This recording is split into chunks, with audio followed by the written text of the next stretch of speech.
إيه رأيكم في مشروع المجات اللي مكتوب عليها أسامي للأولاد؟ إيه رأيكم في الفكرة ديّة؟ أنا باعملها كده لكل أم كل سنة تجبر بخاطر زمايل ولادها اليتامى اللي في الفصل معاهم، وتجيب مَج لكل طالب مكتوب عليه اسمه، حاجة تذكارية كده، حاجة تفكّره، مع مصحف صغير أو سباحة كده، حاجة اسمها جبر الخاطر. العيّل مش هينسى الموضوع ده والمَج هيتنّيه معاه طول العمر، وهتبقى حاجة جبرتِ بخاطر العيّل أو فرّحتيه بمعنى أصح، حاجة بسيطة من جبر الخاطر.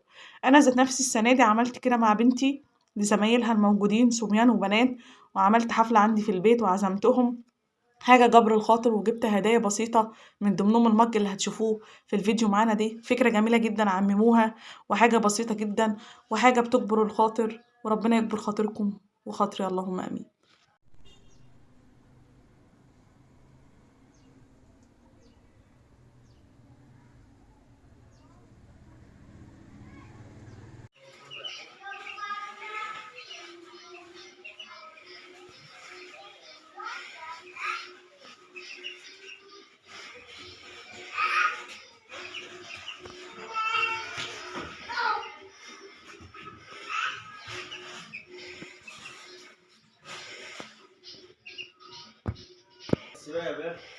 عايز ايه؟